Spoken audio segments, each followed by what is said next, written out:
안녕하세요. 저는 고등학교 한국사에 대한 궁금증을 해결해드릴 꾹쌤입니다. 오늘은 20번째 시간으로 일제의 식민지 지배정책에 대해 공부해보는 시간을 가져볼게요.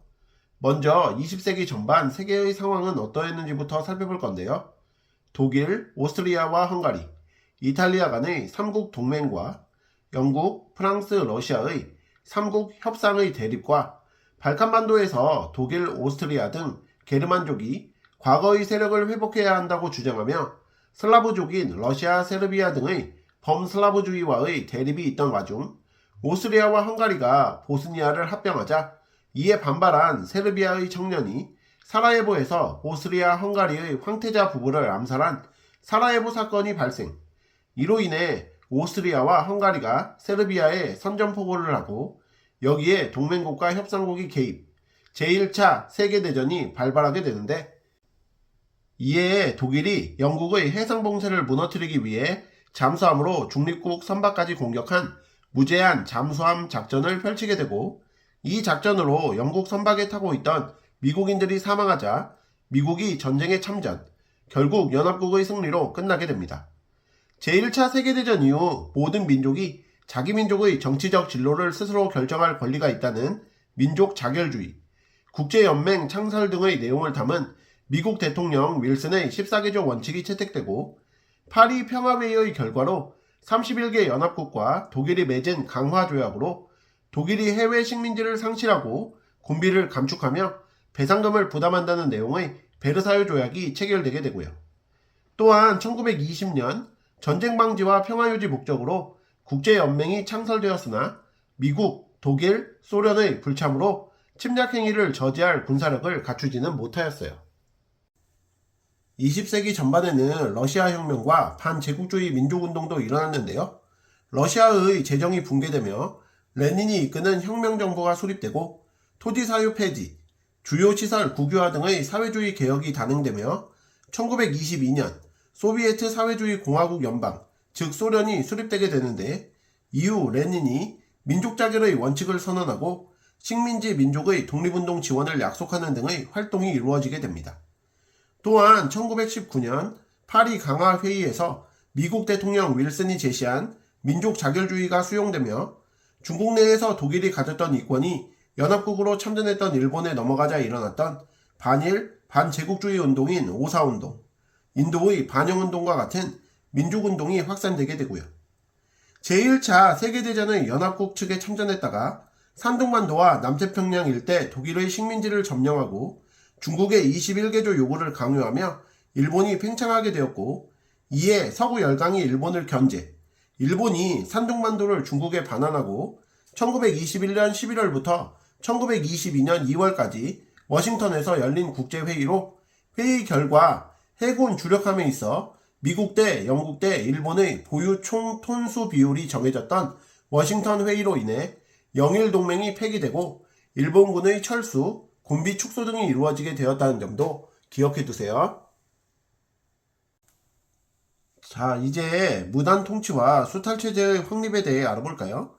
일제는 일제의 식민통치 최고기관이자 총독에게 입법, 행정, 사법, 군 통수권을 부여했으며 총독 아래에 행정을 담당하는 정무총감과 치안을 담당하는 경무총감을 둔 조선총독부와 한국인의 정치 참여를 선전할 목적으로 설치했으나 3.1운동 때까지 한 번도 소집된 적이 없었던 친일파로 구성된 총독부 자문기구인 중추원을 설치하였고 지방을 13도, 12부, 220군으로 구분하고 면과 동, 리를 통폐합하는 지방행정조직 개편을 단행, 전직 관료나 면의 유력 인사 중 면장을 뽑아 식민통치의 일원으로 포섭하는 등의 활동을 해나갔습니다. 또한 일제는 헌병사령관을 경찰 최고 책임자인 경무총감에 임명하고 전국에 헌병분대, 파출소, 경찰서와 주재소를 설치하는 헌병경찰을 통한 무단통치를 시행, 한국인의 모든 일상생활에 관여하고 정식 법 절차나 재판 없이 구금, 구류 및 태형, 3개월 이하의 징역 등의 형벌을 헌병이 재량으로 처분할 수 있는 권한인 즉결 처분권과 헌병과 경찰이 재판 없이 즉결 심판에 의해 태형을 가할 수 있는 태형권을 행사하였으며 일반 관리, 학교 교사가 제복과 칼을 착용하게끔 하여 공포 분위기를 조성하였습니다. 뿐만 아니라 한국인의 언론, 출판, 집회, 결사의 자유를 박탈하며 기본권을 제한하였고 1911년 보통교육과 실업교육 위주로 교육과정을 편성, 일본어 보급에 중점을 둔 제1차 조선교육령을 공포, 한국인의 고등교육 기회를 박탈하고 사립학교를 탄압하였으며 서당의 규칙까지 제정하였고요. 일제는 1910년대 식민지 경제 수탈을 자행하였는데요. 먼저 식민지 지배에 필요한 재정 확보와 토지 점탈을 위해 1910년부터 1918년까지 공정한 지세를 부과하고 근대적인 토지 소유권을 확보한다는 명분으로 토지 조사 사업을 실시하였는데 1910년 임시 토지조사국을 설치하고 1912년 토지조사령을 공포, 정해진 기간 내의 절차에 따라 토지를 신고해야만 토지의 소유권을 인정하는 과정을 거쳐 시행되게 됩니다. 이를 통해 과세지가 증가하고 지세 수입도 증가하여 총독부의 지세 수입이 증가하게 되었고 짧은 신고 기간과 홍보 부족, 복잡한 절차로 인해 소유 토지를 신고하지 못한 경우가 많아 총독부가 미신고 토지와 국공유지를 차지, 동양척식 주식회사가 일본인에게 헐값으로 불화하여 일본인의 토지 매입이 증가하였으며 농민의 경작권 등 관습적 권리를 부정하고 지주의 소유권만 인정, 이로 인해 농민들이 소작농으로 전락하고 화전민이 되거나 만주, 연해주, 일본 능지로 이주하는 등 농민의 지위가 하락하는 결과가 생겨나게 되었고요.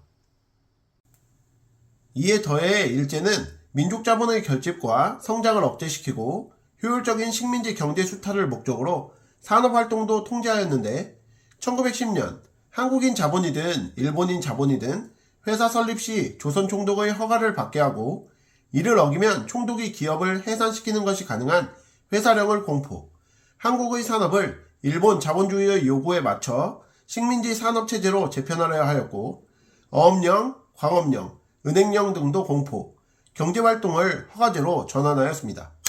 인삼 등의 특정 상품을 독점 판매하게끔 하는 전매제를 실시, 민족자본의 성장 가능성을 차단하였고 방대한 지역의 임야를 국유림에 편입시키는 임야 조사 사업도 진행하였으며 식량과 자원의 일본 반출과 일본 상품의 수입 판매 목적으로 철도, 도로, 항만시설 등의 기간시설을 건설, 후에 만주를 통해 대륙 진출의 발판을 마련하고자 하였고요. 다음으로 알아볼 부분은 민족분열 통치와 경제수탈의 확대에 관해서인데요. 3.1운동으로 무단통치의 한계를 인식한 일제는 문화통치를 시행, 제한된 범위 내에서 자유를 허용하며 일제협력자를 양성하는 반면 항일운동은 가혹하게 탄압하여 민족분열을 시도하였는데 민족 지도자와 지방 유지를 포섭하는 데 힘을 쏟고 각종 친일단체를 조직, 지원하게 됩니다. 문화통치의 내용과 본질을 좀 더 자세히 살펴보자면 총독을 문관도 임명할 수 있도록 개정되었지만 광복될 때까지 문관 총독은 임명된 적이 한 번도 없으며 헌병경찰제를 폐지하고 보통경찰제를 시행하였지만 실상은 경찰력을 강화하고 1925년 일제가 국가통치체제나 사유재산제도를 부정하는 사상을 통제하고 탄압하기 위해 제정한 법률인 치안유지법을 제정, 이를 통해 사회주의 운동뿐만 아니라 농민, 노동운동, 항일 민족운동을 탄압하였습니다. 또한 언론, 출판, 집회, 결사의 자유와 같은 기본권을 부분적으로 허용하여 동아일보, 조선일보 등이 발행되게끔 하였지만 실상은 신문기사에 대한 검열제도를 강화, 식민지배를 인정하는 범위 내에서 집회, 결사를 허용하였고 조선인 참정권에 대해 도평의회, 부, 군, 면 협의회를 설치하게끔 하였지만 실상은 평의회, 협의회를 일본인 친일 인사로 구성, 자문기구의 역할을 수행하게 하였으며 보통학교, 고등보통학교를 증설하고 수업 연한을 연장하는 등의 교육정책도 펼쳤지만 실상은 유상교육으로 취학률이 저조하여 별 효과가 없었습니다. 일제는 1920년대에도 경제 수탈을 자행하였는데 먼저 일본에서 쌀값이 폭등하자 부족한 쌀을 한국에서 확보할 목적에서 실시, 1920년에서 1934년까지 진행했던 산미 증식 계획이 있습니다. 개간과 간척, 수리시설 구축, 품종 개량 등을 통한 증산 노력을 하였으나 증산량이 계획보다 부족, 그럼에도 쌀 반출은 예정대로 진행되며 이로 인해 일본의 식량 사정은 개선되었으나 한국의 식량 사정은 악화되게 되고 만주에서 수입된 작곡으로 이를 보충하였습니다. 또한 소장농에게 토지나 가옥 소유자가 저수지, 제방 등의 축조, 관리 및 수해 예방 사업을 목적으로 조직한 단체인 수리조합에서 저수지 축조에 든 비용인 수리조합비, 품종 개량비, 비료 대금 등 증산 비용 증가로 몰락 농민이 증가하게 되었고요. 두 번째로 일본 기업의 한국 진출을 목적으로 허가제인 회사령을 1920년 신고제로 전환, 1920년대 후반 일본 대기업의 진출이 본격화되고 한국인 설립 기업이 증가하게 됩니다. 또한 1923년 관세를 폐지시켜 값싼 일본산 제품이 유입되며 영세한 한국인 기업들이 큰 타격을 받게 하였고요. 자, 그럼 오늘 배우신 내용을 바탕으로 문제 풀어볼게요. 1번. 다음 법령이 적용되던 시기 일제의 식민정책으로 옳은 것은? 이라는 문제인데요. 제11조. 태형은 감옥 또는 즉결 관서에서 비밀리에 행한다. 제13조. 본령은 조선인에 한하여 적용한다. 시행규칙 1조. 태형은 수형자를 형판 위에 엎드리게 하고 그 자의 양팔을 좌우로 벌리게 하여 형판에 묶고 양다리도 같이 묶은 후 볼기 부분을 노출시켜 테로 친다. 제시된 자료는 1912년에 제정되어 1920년까지 적용된 조선 태형령인데요.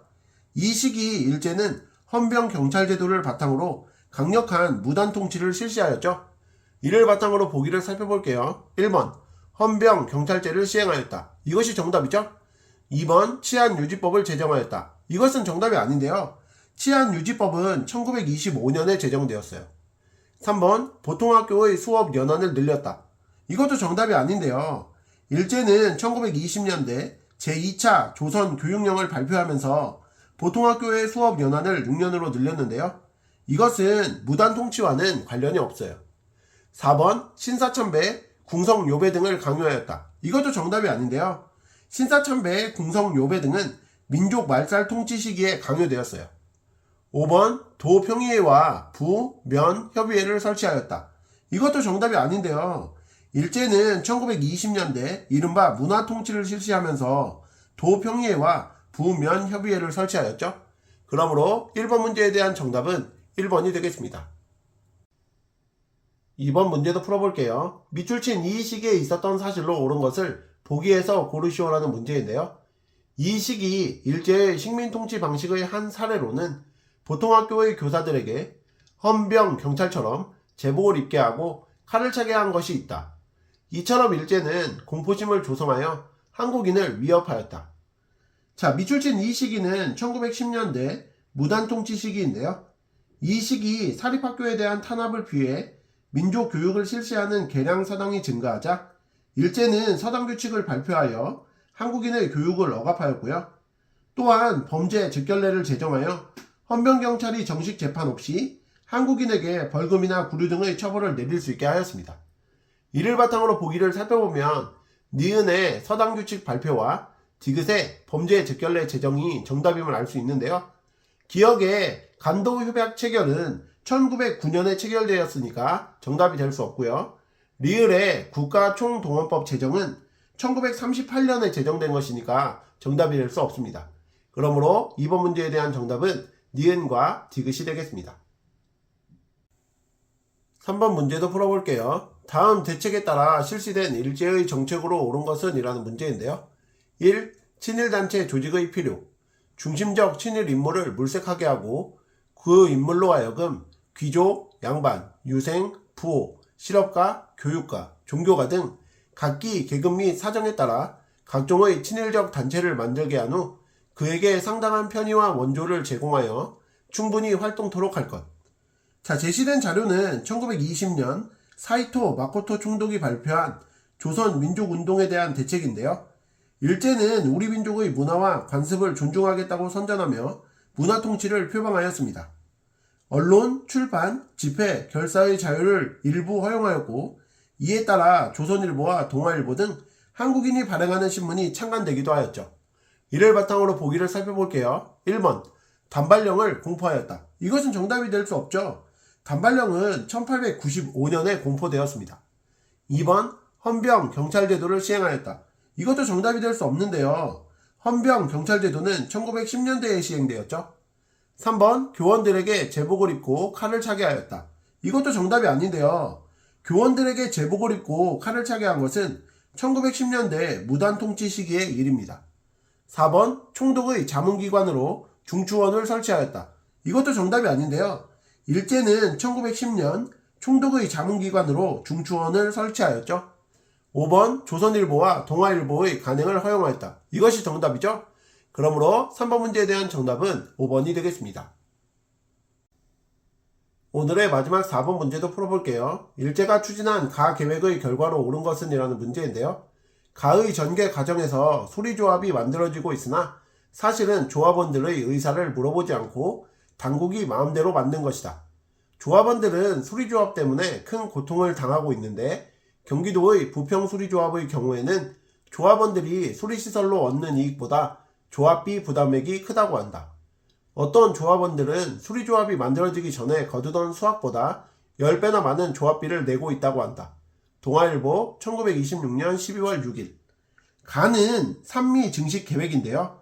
일제는 일본 내의 식량 확보를 위해 1920년부터 한국에서 산미 증식 계획을 추진하였습니다.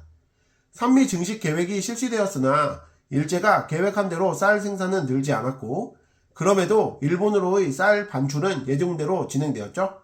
그 결과 한국인 1인당 쌀 소비량은 크게 감소하였고 일제는 만주에서 잡곡을 수입하여 부족한 한국의 식량을 보충하였습니다. 이를 바탕으로 보기를 살펴볼게요. 기억, 일본에서 쌀 소동이 발생하였다. 이것은 정답이 될 수 없죠. 일본에서 쌀 소동이 발생한 것은 산미 증식 계획을 추진한 배경에 해당하지 산미 증식 계획의 결과로 볼 수는 없어요. 니은 만주에서의 잡곡 수입량이 증가하였다. 이것이 정답이죠. 디귿 한국인의 1인당 쌀 소비량이 감소하였다. 이것도 맞는 내용이고요. 리을 다양한 작물을 생산하는 농업 구조가 정착되었다. 이것은 잘못됐죠. 산미 증식 계획은 한국의 농업 구조가 쌀 농사 중심으로 단작화되는 결과를 가져왔어요. 그러므로 4번 문제에 대한 정답은 니은과 디귿이 되겠습니다. 이상으로 고등학교 한국사 20번째 시간 일제의 식민 지배 정책에 대해 공부해 보셨는데요. 복습 열심히 하시고 다음 시간에 뵙겠습니다. 감사합니다.